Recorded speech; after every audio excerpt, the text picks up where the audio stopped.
Good day, good day. Welcome, welcome. Thank you so much for tuning in. I'm Jay, and this is Homeschool Yo Kids podcast. Before we get started, make sure you check out homeschoolyokidsexpo.com to see or check out our lovely schedule for our upcoming tour. We did a pre start in Hampton, Virginia, February 1st. But we have 13 states left to visit, so be sure to check out our schedule because we are coming to a city near you. And also big shout out to Classical Conversations, one of our proud sponsors. We're happy to be affiliated with them. Today we have with us Spencer. Spencer, introduce yourself. Hi, my name is Spencer. I have a business called Toddlers Can Read, and I work with Lovevery as the head of literacy strategy to create really good resources for parents to teach their kids how to read. So the focus Awesome. is toddlers, but it's also bigger kids too. Anyone who has a kid who wants to support them, our goal is to create really good reading resources. Nice. And I always ask, how do we get here? What journey led you to Toddlers Can Read and Lovevery? What version of the journey do you want? We've got a quick version, we've got a long version, we've got a medium version. Let's do the medium. We have an hour. You have at Yeah, it. I moved to Houston in 2012 to teach, and I moved here as a kindergarten teacher. We Teach for America, which essentially places kids fresh out of college into some of the most challenging teaching situations. So I came down as a kindergarten teacher, taught kindergarten and first grade here for 6 years. I think over the course of that time, went from really struggling with my kids to doing a little bit better, working with all sorts of kids and families. And, partway through that teaching journey, there was a turning point for me when I realized it was the parental involvement that was going to move kids the furthest. Um, at the end of year two, I was at this point where it's like, I'm going to quit. Like I'm done teaching. It's hard. I'm tired. I'm depressed. I was losing weight. I mean, it was this whole thing. But I had in the back of my head this list of things I'd always wanted to do with teaching, and I was like, if I'm going to quit anyways, I might as well do what I wanted to do when I started, which at the top of that list was home visits. So I started visiting my kids at their house. I had dinner with them. I was looking at their books and their resources, talking about the homework, doing all that. And I realized during that time, like, number one, I really like this. I really like being around families. I like seeing the kids outside of school. And number two, some of the little pointers and tips I was giving people, they were putting into place and our kids were growing. So Right. I stuck with it and I came back for 3 and for 4 and for 5. And every year I got parents more and more involved. We had family workshops at school. I had workshops at my house. I went to their houses. Like it was this kind of blending of the two worlds. I moved into my school community and it was like, this magical thing. The class culture got better. The kids were happier. I was happier. Their test scores went up. And that's when I started to get a lot of attention as a teacher for, different teaching awards and for the class data. But it was never like Spencer. It wasn't me getting like that much better as a teacher. It was involving parents and Mm. families. And so there's kind of like two concurrent things happening. On this side over here, I learned about the importance of parental involvement and how to do it really, really well. And on the other side, working every day with 5 and 6 and 7 year olds, I knew the importance of early literacy. I could see the difference it made when kids came in knowing how to read versus not.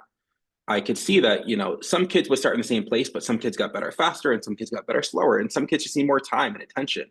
And I wanted to make sure when I stepped into this next role that I was doing something that really worked both in. It was something related to the family involvement and something related to the early literacy thing. So after teaching, um, I worked at a nonprofit in education. We did professional development for teachers, and so we trained them in a reading curriculum. That's the job I worked when we had my son when he was a baby, because it was just kind of a helpful thing to be doing at that time.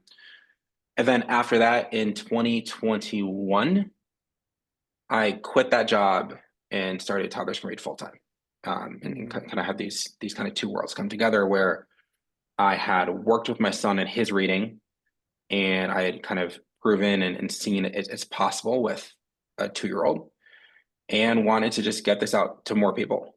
I thought the name Toddlers Can Read would be a little bit provocative. I thought it would get attention, which it did. And so now, I think it's where you and I are very aligned. It's the goal is like we don't have to have school do this. We don't have to wait for someone else to teach our kids. We don't need someone's permission. If your kid's showing readiness, if they're interested, if you want to support them, or if they're behind and they need help and they need support, you can do it. And there's so many reasons why you can do it as a parent, but that's what I truly believe in. I want to empower parents to just take this into their own hands and help support their kid. I love that. And with you being, having seen them when they first enter into school, into the public school system, as far as kindergarten goes, mind you, heaven sent, I always say elementary school teachers are little fallen angels that say, you know what, I'll go in the classroom, I got you, because I couldn't do that. I did middle and high school, no elementary. That was, oh my, that was a lot. But kindergarten teachers definitely fallen angels. Y'all are amazing, and I appreciate your efforts and understanding the parent involvement. That's what I saw lacking in middle and high school. I didn't know it was lacking as much as it was until my own entered into elementary, and I was at the open houses and the all the events and all that good stuff, and I was like, well, where your parents at? Like, this first grade, where your parents at? Like, I thought that they just fell off come middle school or high school because they're older kids, but no, I saw parent involvement being lacking in elementary school. So recognizing that kind of changed your whole trajectory of your approach to teaching. Yeah, and I'll say in my specific context, I taught a um in like a zip code and a school district that was like formerly one of the worst in the state of Texas. That school district got shut down and absorbed by HISD. Oh, But if you wow. think about the families who had lived there, it's a lot of families who had been failed by school. Yes. There's not necessarily like this really big web of trust between the parent and the school community. There's like parents who made it through middle school or maybe some of high school, very few who went to college, who had by and large a relatively negative experience, at least as it relates to academics and to resources and to facilities. And what I saw among some of my colleagues was like a frustration with parents for not being more involved and for not coming to events and doing these various different things. And my mindset was like, trust is earned. And if I want to bring someone into a system that failed them, I've got to earn that person's trust. I'm not going to assume you're coming to an event because I'm throwing it. Like I'm going to take every opportunity that you show up in person as a gift, and I'm going to work really, really hard to get you to the next one. And I'm going to communicate to you that your kid's the most important thing in my life. I will do everything it takes to help your kid be successful. I'd say it over and over and over again until people believed it. And the parent buy-in would start and it would build. And hopefully you pass that on to the next teacher and they build that and the next teacher builds that. But I think, sometimes as educators, that can be this, it's almost like this easy excuse to say, oh, parents just don't want to be involved or they don't care. It's like they really do. They But do. sometimes there's a lack of trust in the system. And many times there's a lack of knowledge and awareness. That's a big part of where Toddlers Can Read comes in. It's like people are trying to help their kids read, but they don't know how to say the sounds. They literally just haven't been taught how to do the thing. So we need to build the trust with people and we need to educate them and teach them how to do the thing so that then they can jump in and support their kids the way that they would like to. Yes, I'm so glad you spoke on the trust as far as the parent involvement goes. Me and my co-teacher talked about this. I had a seventh grader who was reading on the kindergarten grade level, and we Oh, talked about the fact that her mom couldn't read. Like my co-teacher, who was the sped teacher, she had a relationship with the parents and everything, so she understood the level of, I guess, miseducation that her mother had received also. And so her involvement in her child's education was the bare minimum. Because like you said, she didn't trust the school. Like, why would you trust the school system that mm-hmm. clearly failed you if you're an adult and have reproduced and now your adult children, you're seeing the same cycle being happen? It's a lot. It's a lot. And Yeah. that school, like teachers are powerful. I still talk about my 10th and 8th grade math teachers that I feel traumatized me in the math department. So Wow. understanding that trauma happens and those traumatic experiences definitely carry on with you, and you get detached from whatever it is that caused you that harm, right? Mm-hmm. So I'm glad you brought that up, because I don't think that's talked about enough as far as parents have these issues that they're trying to Yeah. work through, and you want them to go back in the same school system that you don't Yeah. know if somebody talked to them crazy there, you don't know if somebody brought them down or whatever it is. It's just something occurred that left them like, no, I'm gonna send you there. But don't talk to me about any of it, and don't think that I'm about to come up there. So I definitely Yeah. don't think it's a, oh, parents don't want to be involved. I think it's parents don't understand the importance of their involvement. They're not made or told just how important they are in their children's educational journey, whatever Yeah. that dynamic looks like for them. I agree. And maybe to take it further, I think there's times when parents are told that they're not as important in the kid's journey. Like I've heard messages to parents of like, don't worry about this, school's got it covered. I've heard it from school and I've heard it from social media. The social media part drives me crazy because we have all these influencers and people with like these huge followings who have a responsibility to empower parents and to help parents take charge of their kids' education, who instead are very dismissive and disempowering. And it's kind of like parenting is so hard, throw your hands in the air and give up. I'm not with any of that. And they tell parents like, don't worry about it. Your kid doesn't need to do this or this. They only need this. Don't worry, school's got it covered. And it's like that's giving a lot of your kid's life over to school. And that's trusting Please talk about someone it. who you don't know to do a large part of your responsibility as the parent. And this isn't even about toddlers reading. I could care less if your toddler's reading, but it's about things that you could teach at home. This also has nothing to do with homeschooling, because this is whether you send your kid to school or not. It's like there's a responsibility as a parent to teach and to coach and to educate your child. And it's a lot to give that to a teacher. But you also have schools and you have teachers and educators, not all, but some who I don't think they trust the parent. Just like the parent might not trust the school, they don't trust the parent to be able to teach their kids to read or to be able to teach their kid math or to be able to teach XYZ skill. So they'll just tell the parent, just read to them for 20 minutes a night. The teacher doesn't believe that's going to make them a better reader, but the teacher is just giving them something to do. If you believed that the parent could teach the kid, you would teach the parent about phonics and you would teach the parent about Common Core math. And you would kind of show the different ways these things break down and how to track it at home. So I've got lots of thoughts. I think you're getting I know, always. No, the I unscripted know. me today, but And I it's appreciate that. Yes, no, because I'm gonna bring it out of you, because I feel like it's the great divide. Like I really do, like, divide and conquer type deal. I don't understand why teachers and parents would be on one side and one on the other. I talked about I'm seeing my mom's report card, and on the front of it, it was like a whole script about how parents are needed and appreciated, and like thank you for your work that you do, and like just a whole praise of parents on the front of your child's report card. And that was in the 60s, or well, my mom was born in 63, so I'm gonna say like pushing to the 70s.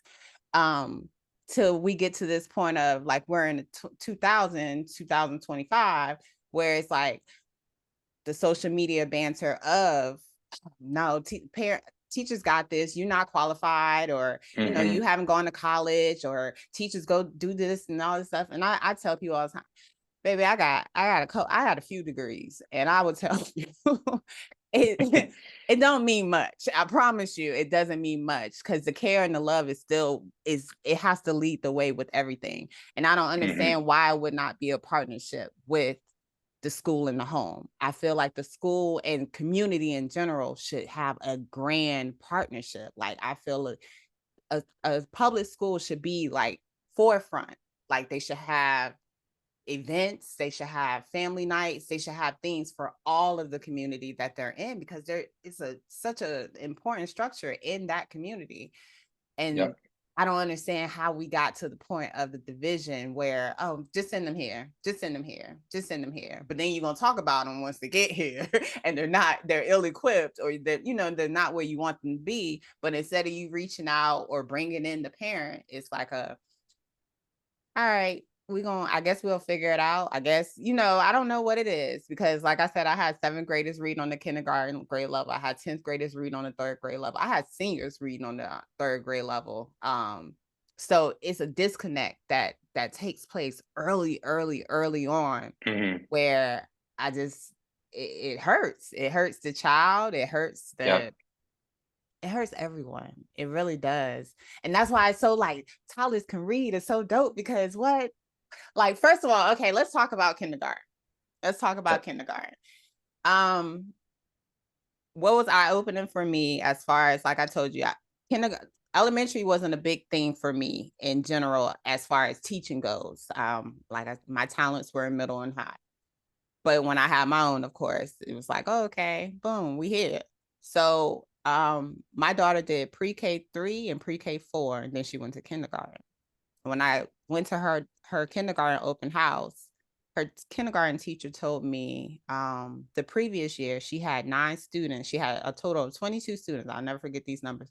She had a total of 22 students, and 9 of those students had never touched a pencil before. Did not know how to hold a pencil. Of course, didn't know the ABCs, things of that nature. And so that has always stuck with me. And it's like, okay, well, where do you start as a kindergarten teacher like that? And knowing that there's only one teacher in kindergarten classes now, Yep. that was crazy to me. I didn't know that was a thing too until my daughter was there. It's like it's only one of you to handle all of these. Like this is a lot. So how was your starts? How was your classes look? Because you say you was in the roughest of the roughest. So Yeah. I had anywhere from 24 to 28 kids in my class. So it's a lot. It's a lot of kids. I didn't realize how many kids it was at the time either until I got out. I was, mm, like that's just the norm. It's like you have 25, the next teacher's 25, next teacher's 25, like, oh, there's just 25 kids in the class. Um, until you like get out and like look at other schools and systems, you're like, oh, like there are schools with 14 in a class. Like, mm-hmm. like that's pretty nice. Like their whole group is like my small group. And that was like this kind of like moment leaving where I realized like I probably taught too many kids at once. But in that situation as like a charter school teacher, you kind of wear it as like a badge of honor. It's like, look how many kids I can kind of handle at once, and look at how like quiet I can have my class and how well behaved they are with this many. It's almost like a source of pride. But to your point, very hard to differentiate, and it takes an incredible amount of skill to have a classroom of 28 kids and to give each kid what they need every day. Mm, I will say, year 6, which isn't that long in a teaching career, like I left because we had my son. I was planning on being a lifelong teacher. So I realized I was still at the beginning of my career, but when I had my son, it was done.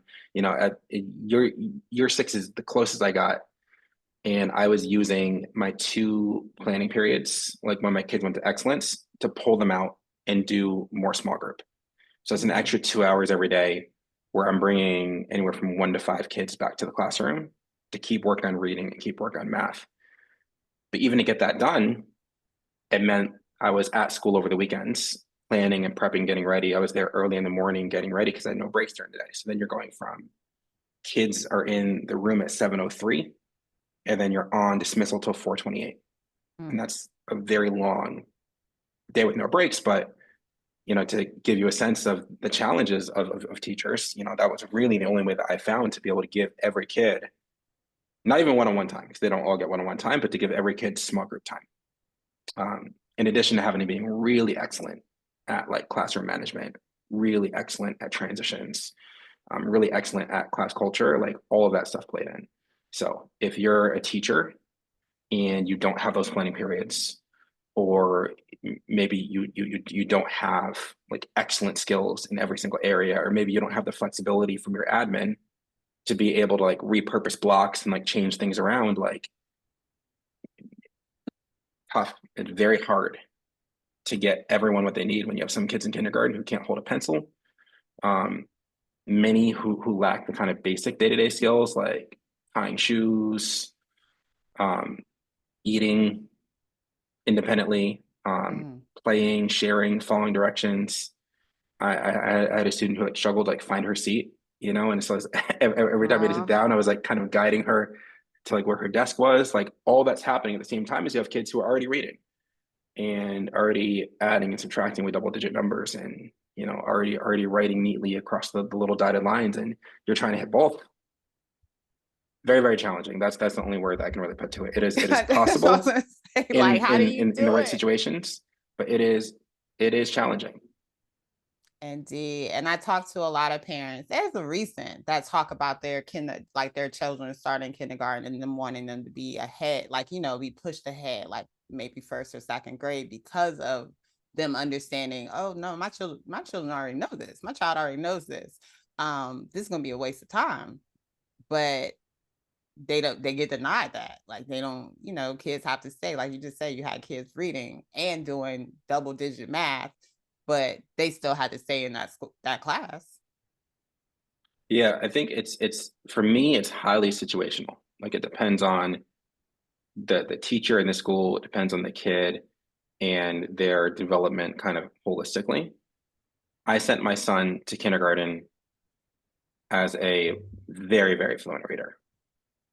Very fluent reader. He can read anything going into kindergarten. Yeah, he was still 5, like any other 5-year-old, and still learning how to play with other kids. Still physically a 5-year-old, and like boys have recess, they have kickball, and they have dodgeball, and they have all these other things. It's like I'm not trying to have my kid competing at 7-year-olds in kickball, and there's sharing, and there's like here's how I act with mommy and daddy, and here's how I act with the teacher, and sometimes that's different. So there's learning to follow someone else's directions, which is important.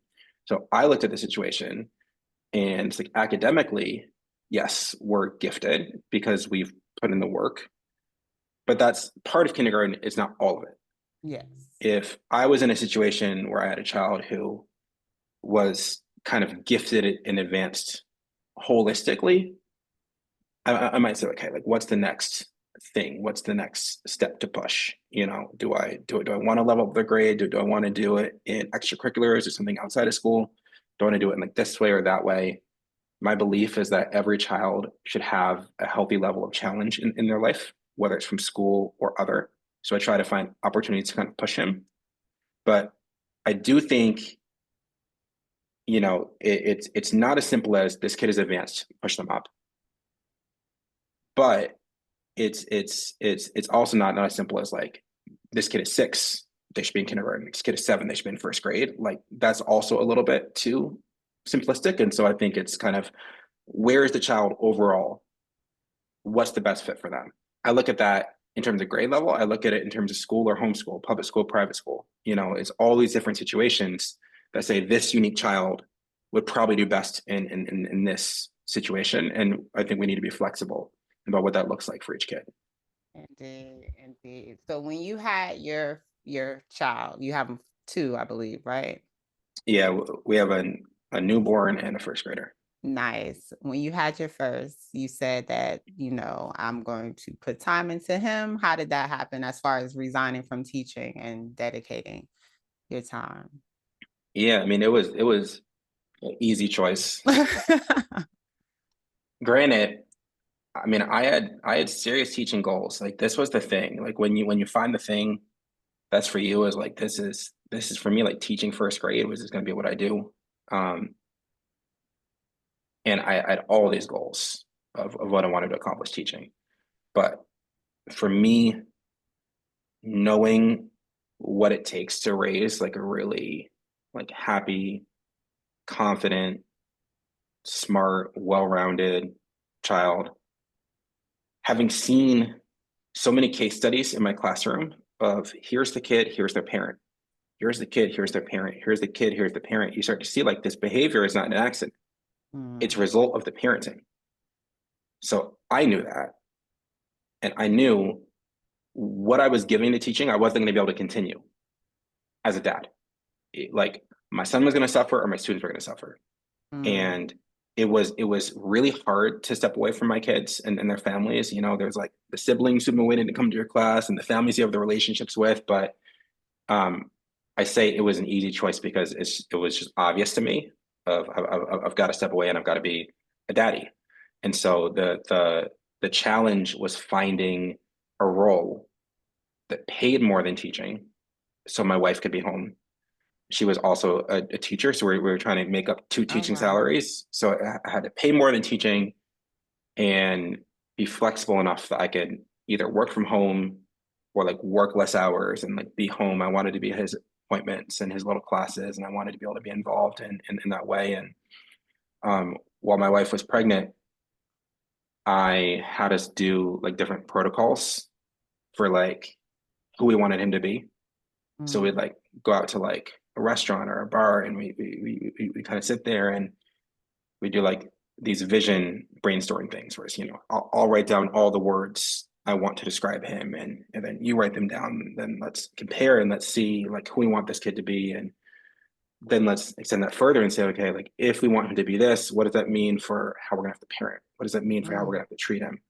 And we didn't do all those things. Like we didn't do it perfectly, but by and large, we had a direction and we had a purpose, and my career choices had to fit that. Like it just has to match. I can't say I want my son to be all these amazing things, and at the same time I'm going to try and be national teacher of the year. Like those are two very different directions, and I'm gonna have to give this one up to point at this one. Um, Right. and so that's what we did, and it was when he was 3 that I quit that role and started Toddlers Can Read, and um, felt like the right timing. Like was still able to be home with them, still able to spend time, but we had really, really invested in that 0 to 3 time, because it's critical. And just even if it wasn't, even if it meant nothing for development, you just never get it back. So that was the goal. That was the goal there, and honestly, it's pretty similar now with a newborn.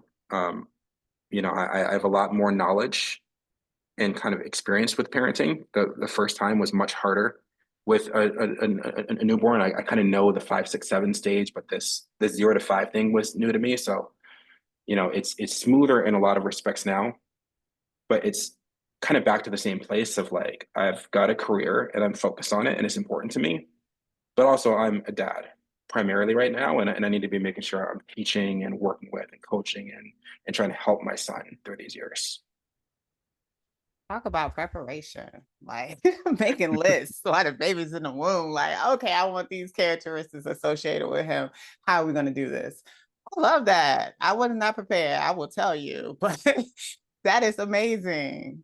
Thank you. Yes. And I'll And say just a very fast note, like there was people who judged us. There are people who thought it was crazy. I'll say the same thing with when I taught him how to read. And that's just going to happen as parents. I think a lot of people are like so scared of being judged and so scared of like, oh, people are going to think it's what like let people judge you. It's fine. Like your kid's going to speak for themselves. Like no one who was saying stuff to me then is saying things to me now. Like they get it. that So part. I will take 5 years of people thinking I'm too involved as a parent until they Mm, see my 5-year-old and understand why we did what we did. So yes. if you're scared of the pushback, feedback, I know there's a lot of it towards the homeschool community specifically. Like, let people think what they want to think. It's not going to matter in 5 years, but your kid's life and who they are and what they're capable of doing will. Thank you for that. Thank you. Parents definitely have to listen or hear that because opposition is opposition and it comes all the time from some of our dearest, some people that are closest to us, i.e., parents, our parents, relatives, close friends, especially if it's something that they're not used to. It's always like strange when you're doing something that no one that hasn't been done before. Someone hasn't Yep. seen. That's not the norm. So it's just like, Yep. why are you doing that? You sure? You sure you want to do that? Me and my little sister was laughing the other night because she's like, you with them 365 days. It's like, I still can't get over the fact that they don't go to school. Like, this is a lot. Like, but it's just different. It's just different. And it's okay, because if it works for you, it works for you. So toddlers can read, it developed because of your son, or it developed through your son? Like, was he in association with it, or was it outside of him? It was outside of him, Okay. but largely from my experience teaching him to read. Okay. When we had him, I think every parent hopes their kid is born like really, really smart and really athletic and really, really cute. He was really cute. Like he was 1 for 3. I mean, it's so cute. But he was not gifted academically, mentally, in really any way. Like foreign language was strong because my wife read to him so much, and we spoke with him so much, and we really invested. We like took a speech course, and so like the language got there, but teaching him to read and seeing how fast he was able to pick it up as just a regular kid, I'm like, oh shit, we've got something. Like this can work. I had seen one case of a 3-year-old reading really well. It was one of my students' little sisters. And I didn't believe it when I was there. But mom brought her in. Mom said she could read. We picked like a random Dr. Seuss book, which are actually like relatively challenging when you look through them. And she read it to our class. And she went through, she was sounding out the words, she was reading it, she was 3 years old. And so that always stuck in my head. So I had this inkling people could do it, but like, was it that she was gifted, or was it that she was taught? And with my son, I was able to see it's because she was taught. It's not a gift. Some people still cling to this idea that like it's giftedness. And that really sucks, because their kid is going to lose. Like their kid is going to miss out because their parent doesn't believe in them. Their parent thinks other kids are gifted, my kid's not. Like it has nothing to do with your kid. It has everything to do with your belief and your ability to teach it. And with my son, I saw that. And I taught him to read. It was independent of Toddlers Can Read. I was still working my other job. I just wanted him to be a good reader. Back to that list that my wife and I had made in the womb, being a strong, early independent reader was on our list. We wanted him to love books and to be really good at reading. So I did it. And by the end, after that year, when I was looking for the next step and I was trying to figure out what the job would be and what the thing would be, because I was kind of at this transition period, I was meditating, I was reflecting, and then the idea for Toddlers Can Read kind of like fell in my head. It was like, oh, like this is what it's going to be. You spent all this time working with families, you spent all this time working literacy. You've got evidence that this is possible with your 2-year-old. Like, this is the thing. There's a business model from it, from all these other online courses in the toddler space. None of them are academic, but people have made it work. There's a platform. If I can make an Instagram page and start making content that helps people, I can reach them. And that all came together, and I just had this case study and this deep belief that it was possible. So, his reading, had I not done it, I wouldn't have started Toddlers Can Read. But I didn't start Toddlers Can Read. Like I didn't teach him to read to start Toddlers Can Read. I taught him to read for him. Yeah. And then I used that experience to reflect on it and say, okay, we've got something. And it was going to be consulting. Like when I first thought of it, I was like, oh, I can like consult and coach people to teach their kids to read. And I'll make a bunch of money. I'll work one-on-one. I'll help teach your kid to read. And I was like, wait, there's a way better way to do this. We can make it way cheaper, way more affordable, hit way more people if I just make videos and just put them out for people to see. Indeed. That's a big deal. Teaching a child to read is a challenge. Okay. As someone who has been, intentionally, what was I about to say there? Intentionally, working with my youngest who's never been in public school. That was a challenge. It was a challenge. Yeah. She is way better now. I won't say that she can read everything, but she is a reader, and I'm happy for her in that regard, because she's 8. Let's say that.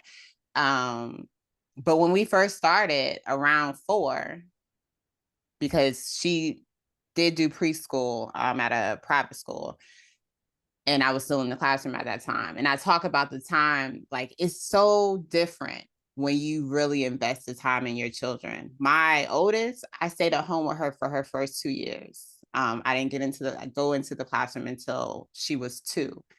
And when I tell you how she could talk, like the clarity of her, just her speech and her development in general. And I was able to tell you everything where she got anything from. Like I could tell you, I paid that much attention to her. I could tell you like she said one phrase, I'd be like, oh, she got that from this. Or she did this, I could tell you, oh, she got that from this. Like I was that present with her.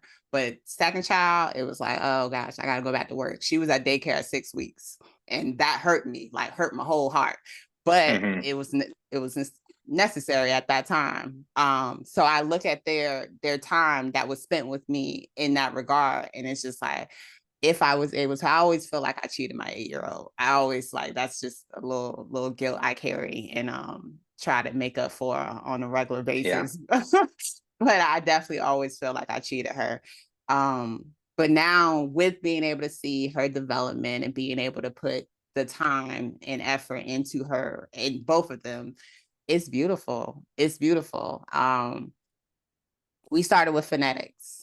Like I just sent an email, I think like 2 days ago, where a parent was talking about her frustration with reading or teaching her child how to read. I think he's on the spectrum, things of that nature. I'm just like, well, just back up and start slow. What's your toddlers can read plan? Look, tell us your toddler, because you're a pro at this. I only have experience with one, okay? Yeah. My plan is pretty simple. The goal is to teach them the sounds of the letters and how to stretch those sounds together into words. For parents, I think you need to shut off the part of your brain that understands everything that's to come, all this advanced rules and sounds and chapter books and all that sort of stuff. And the part of your brain that's like comparing your kid to other kids and like, oh, they're this age, they should be this far. Like none of that helps. None of it helps. There's no amount of stress and anxiety that makes your kid better at reading. So it just gets shut off, it gets tuned out, and you focus on what's the next step my kid needs to take. So when you're starting, if you teach a kid that this sound says s, and this sound says ah, and this sound says t, and you're able to make that fun and just play games with those 3 sounds and get their eyes on them as much as possible, your kid's going to learn those 3 sounds. It's the same way that they learn that this is called a water bottle. You've pointed to it and you've said it and you've used it a lot, right? We just haven't done the same thing with sounds. So your kid's brain has this ability from a really, really young age to be able to look at an object and put a name, put a title to it. We're doing the same thing with sounds. We're looking at the sound and we're putting a title to it. We're saying, okay, that's that, that's t.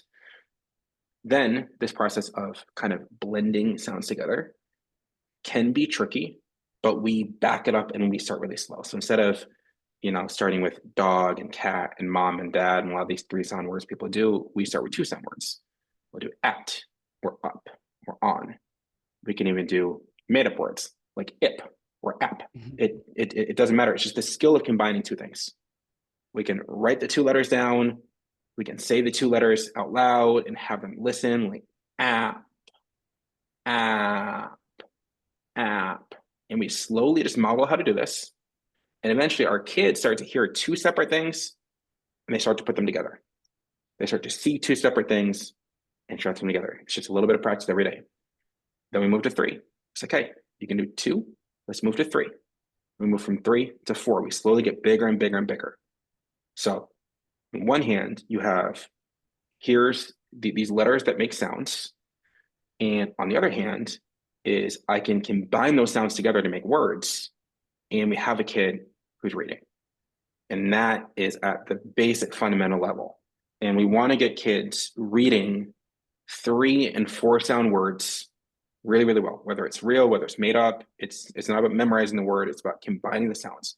And once they can do that, we can start to teach them that 2 letters can make 1 sound. We can have TH saying, that's a little bit advanced. We can have AI saying A. We can teach them, we can have OO, which says or says ooh, depending on the word. We can start to get towards chapter books and comprehension and plot and all that sort of stuff. But we start very, very basic with sounds and blending. We build the ability to combine words together. We also build confidence along the way and an attitude of like, I can do this and my kid can too. Then we dive into the other stuff. And the other stuff isn't all that hard. We just do it step by step. We don't tackle all of American English at once. We say, okay, here's 3 new harder sounds. Let's learn these 3. Let's practice some words with these 3. And then let's learn 3 more. So I like to do it bit by bit in these kind of bite-sized pieces. Nice. So Toddlers Can Read is because I know you say you at first you thought consultation. What is it exactly, as far as, is it a program that parents are accessing, or is it made for kids? How is it? What does it look like? I started Toddlers Can Read as online courses. Okay. So parents would purchase an online course. It's about 90 minutes long, watch it, and then have the knowledge needed to teach their kid to read. So much like in the way that I'm kind of talking to you now, I'd have my flashcards out, my whiteboard out, I'd have some kids with me to demonstrate and be like, here's what to do with your kid. I think it's a strong model. I think it works. This is how I learn. I really like doing online courses and kind of watching and then practicing. But I realized really quickly that parents also want like tools. They want things. So I added flashcards. I added decodable books, whiteboards, markers, just the resources people could have at home. But a lot of people buy that stuff, but then they're missing like the knowledge for how to do it, or they have the knowledge but none of the stuff. And so we really want to put both together. We want to give parents the kind of like how the brain learns to read, and also like the what, and the what you're going to use to actually execute on that reading lesson. So last summer, this is in July 16th, I remember, I joined Lovevery to help launch the reading skill set, which to me feels like a much more complete solution for parents. And having worked with thousands and thousands of parents over the last 3 years, so many conversations, so many lessons learned, I just discovered like there's ways to make this fun. There's ways to make it engaging. My initial approach relied a lot on parent creativity, which is fine for some people. It's like, okay, here's a deck of flashcards. Here's 20 different ways that you can play these games. Like, try and think of the one that makes the most sense for your kid. For some people, that's perfect. It's super simple. It's exactly what you need. For many people, they want more guidance. And with the reading skill set, what we've made is something where the guidance is there. It's actually just games you play with your kid. So you don't have to think as the parent what to do.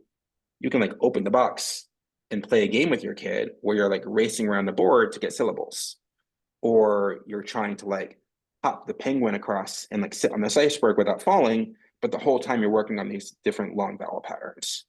So the kind of current state, this is a very long answer to your question, because I've gone through this journey of like, what's the best resource for parents?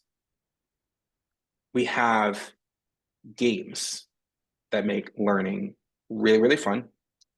And we have videos that help people understand what's happening in your kid's brain and how to teach them to read. And those are the 2 big things that we're putting forward to help people support their kids. And I've been working like crazy since July to provide like video content for all the games. We're adding 155 videos to support the reading skill set, to say like, if this is the activity and your kid is struggling with it, here's what to do.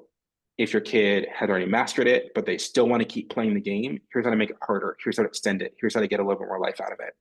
If you're wondering how this connects to the broader picture of reading, here's how. Here's that kind of why for you. If you want to know how to introduce this to your kid to make it exciting, here's me modeling what it sounds like to introduce something to a kid in a really exciting way. So, I'm really pumped. I've got like the kind of products all around the room. At the beginning, though, I've just got to say, anytime I talk about the reading skill set, I've got to tell parents, you don't need a lot of stuff to teach your kid how to read.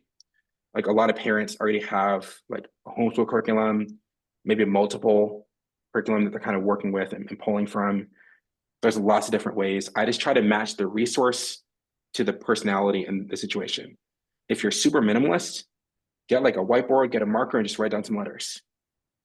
If you want like a done for you system, where it's just like open the box and play a game, like reading skill set's great.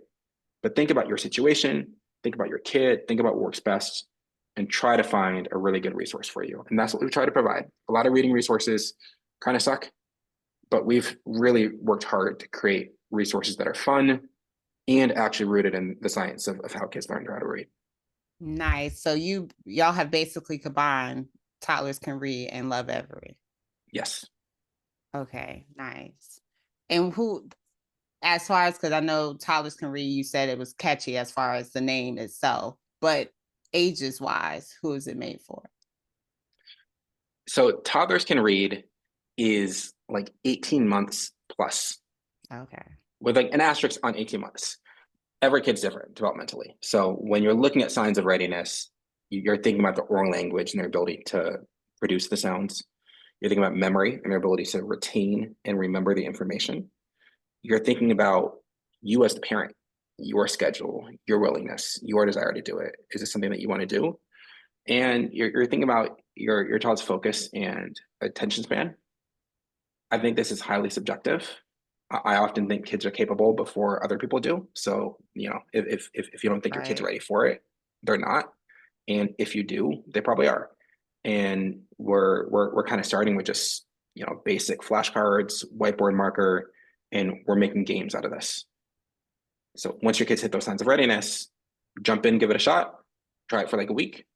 If they're not learning it, if they're not having fun, put it aside, come back a month or two later, try again. And if they are, just stay with it. They're learning, they're having fun, good to go. The reading skill set in terms of the games and activities are graded 3 and up because of small parts. Okay. So people can make the choice they want to make there, but a lot of the kind of games and activities are things that kids can do really, really young. But I've just got to say, like, that part around your desire and your willingness as the parent really matters. Indeed. Because if you see one of my videos and you feel pressured somehow to do this, and you bring that negative energy into your lesson with your kid, it's gonna suck. Your kid's not gonna like it, you're not gonna like it, and you're like, see, I knew this wasn't possible. Told you. And like you just created your kid's first negative experience with reading. Yeah. But if you look at it, regardless of your kid's age, and you say, you know what, I think I can make this fun. And I'm going to take a couple minutes to figure out our plan, what we're going to do. I'm going to pick our first activity. I'm going to try it. I'm going to give it a college try. And afterwards, I'm going to think about how to make it better. And I'll make one thing better tomorrow. It's probably going to go really well. And you're probably going to have a kid who's excited about reading. Indeed. Yes. I think that's very important. And I love how you it's basically delivered in bite sizes.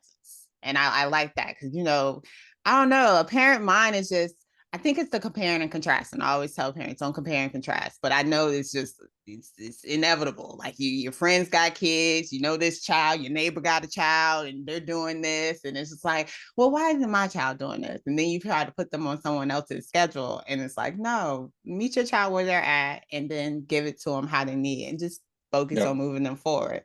I tell that's why I share my challenges with my lovely 8-year-old in the manner that I do, because I didn't have a game plan when approaching her reading. I just knew phonetics were important. I knew that she needed to learn the letter sound. So we took popsicle sticks and we cut up index cards. We made people out of the letters and we decorated, we put some little feathers up there. And for like every day for probably like the first year and a half, that's all we did. I hold up a letter, she'll give me the sound. I'll hold up a letter, she'll give me the sound. Because anytime I just pushed the book in her direction, it was like, and she'd start crying. And I'd be like, let me get it back. Don't even worry about it. Let's go back to these sounds. Let's go back to the sounds. And I just did that like slow pace because I was like, we're on our time. Like, I'm not about to put you on anyone else's time. I'm not about to because we're at home. Like this is us. So I just slow paced it. I really did. And I think parents get on a little oh, they need to do this because they feel like their child's behind. They feel like the thing of it, the matter as far as teaching a concept, once they got it, they got it. And then you go forward from there. So it's just about them getting it, but still liking to do it in the process. You don't want them to not like it. And that's what you was like, you've already created a negative experience. That is so important because we want our children to love to learn. We don't want it to feel like a punishment. We don't want it to feel like something dreadful, like, here she come again with them books. Like, we don't want that reaction. So bite sizes, I like that. I like that. Then you have videos, so you have games. So then you have games, and everybody loves games. I love the formula. Thank you. Yes, indeed.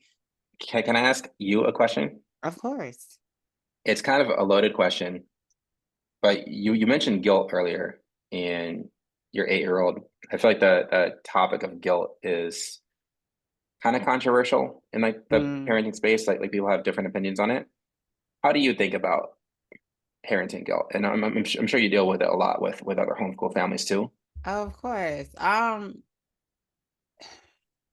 can only speak for me, right?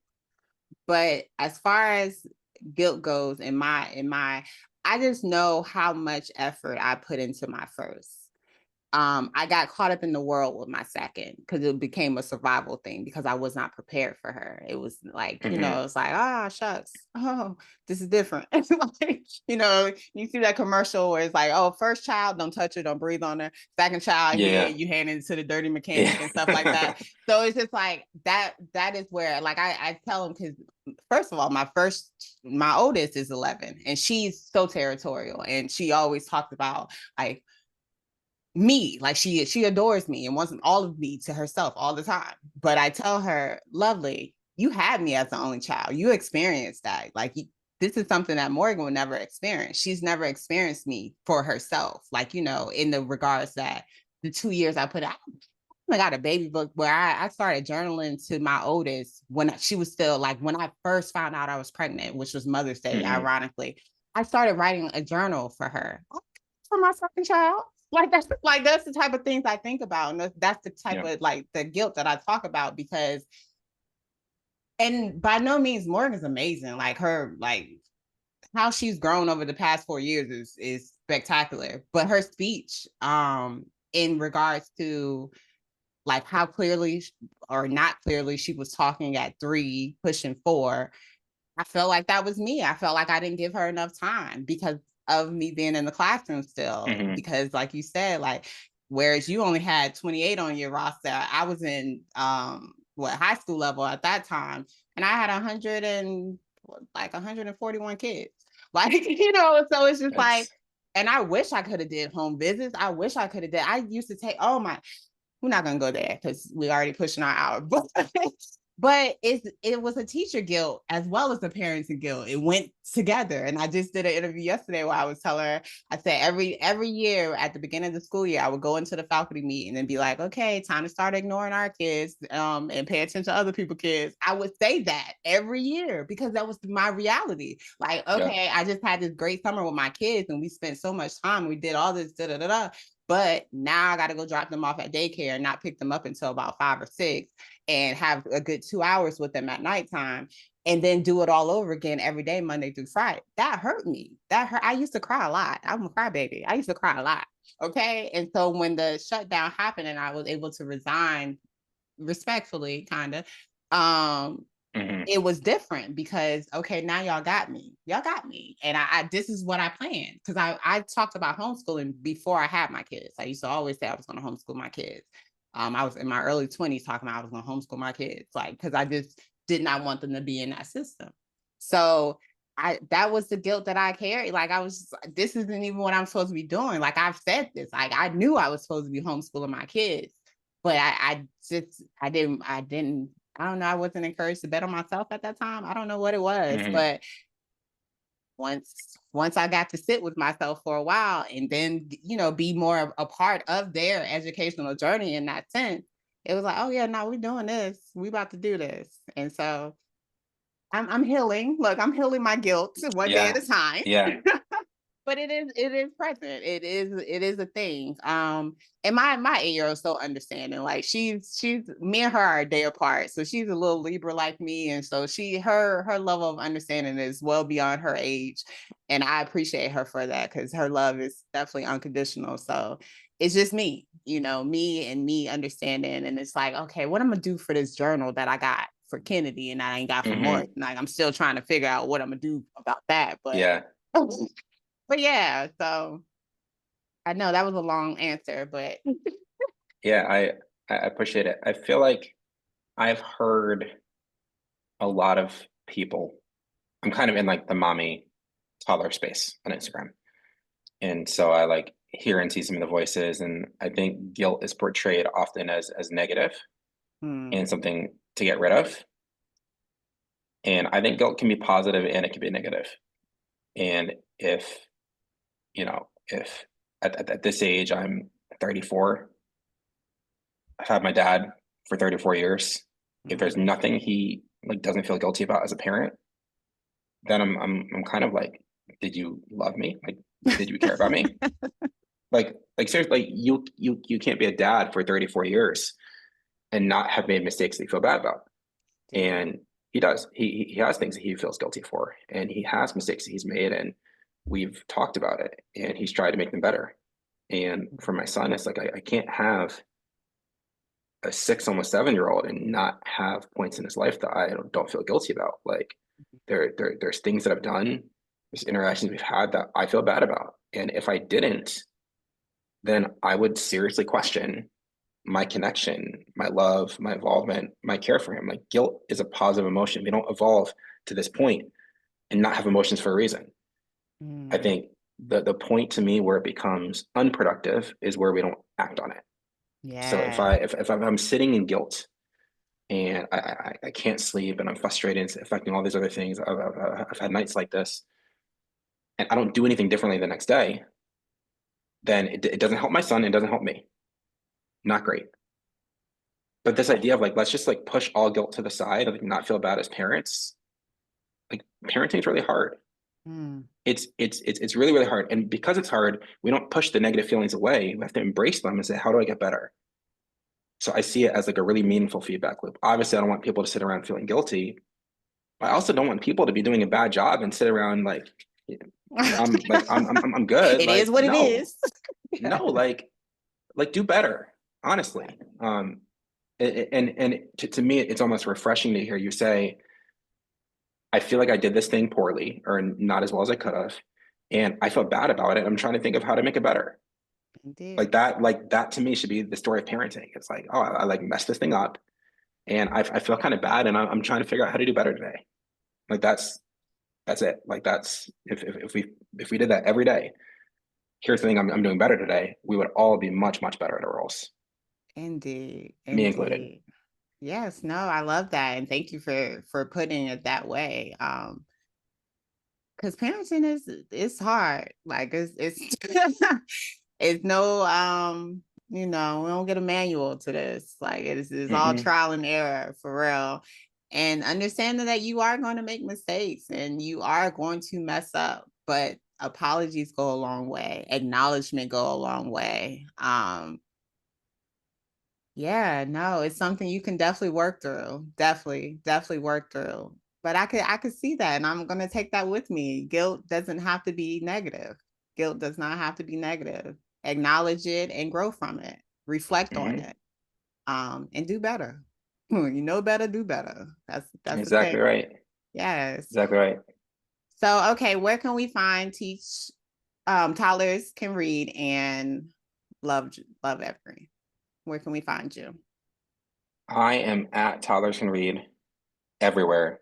The exception is the website is not toddlerscanread.com. It is toddlersread.com. Okay.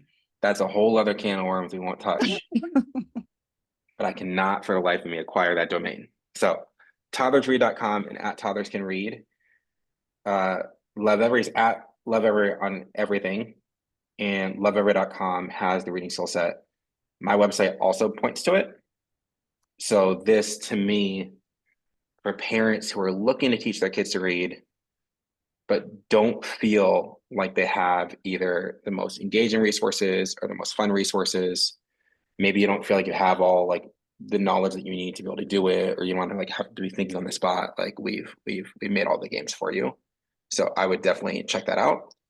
And then for parents who are looking for like a more minimal approach, like you don't want to buy anything, you don't want to use anything extra, My Instagram and YouTube are great places to go just for free content where you can just see, like, if you have a paper and pen, honestly, like a stick and dirt, like you don't need a lot. Here's the method for how to do it, and you can translate this to your kid at home. Indeed. Thank you. And all those links will be available in the description as well. And before I let you go, sir, if there's not anything else that people should take from this, kind of like if they didn't hear anything else, like, oh, you made it all the way here, you didn't hear anything. These are 3 things I want you to take away with you. What would those be? I was getting ready for one thing to take away. 3, sir. Number one, you are your child's primary teacher. Take it seriously. Whatever seriously means for you. But you don't have to rely on other people. I don't think you should rely on other people. I think it's great when we have a partnership between parent and school and parent and other caregivers. But at the end of the day, it is your kid and you're responsible for their development. Number two, teaching your kid to read is relatively simple when you take a bite-sized approach and you don't try and chew off more than you can handle to start. We just do bit by bit. We do some sounds, we do some blending, we do it every day, and eventually it gets it, and we add a little bit more on. But you don't have to be intimidated to start. You don't have to feel like you're too far behind. Wherever your kid is at now, your job isn't to figure out where they should be. Your job is to figure out what their next step is and to teach that next step to them.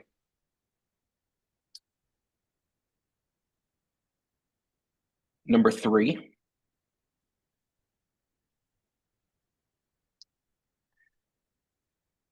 parenting intentionality, or maybe the other way around, intentional parenting, I think is what I care about more than reading, which is thinking about your kid and your environment and your situation and just trying to do what's best for them. It's not perfect parenting. There is no perfect, but it's just being really cognizant of, like, here's who my kid is. Here's kind of what I want them to be and what I want them to have access to in life and experiences I want them to be able to have. And here's my best guess on the path to get them there. And consistently trying, reflecting, to your point, apologizing, talking to, adjusting along the way. There's a lot of randomness in parenting, and I do this sometimes too. And I'm working on it where you just like get up, you don't really have a great plan for the day, and you kind of do this or do that. But like, I think as much as possible, whether you're teaching your kid to read or not, to me, the kind of marker and indicator of like my success as a dad is like, am I being intentional about what I'm providing for my sons? And if I'm being intentional and I'm reflecting, I'm using those different emotions and the joy and the guilt and all these different things to try and do better for them, then I think I'm doing the best job I can do. And that's what I would hope that everyone else is doing as well. Oh, yes. I'm gonna leave it at that. Hey, homeschool your kids.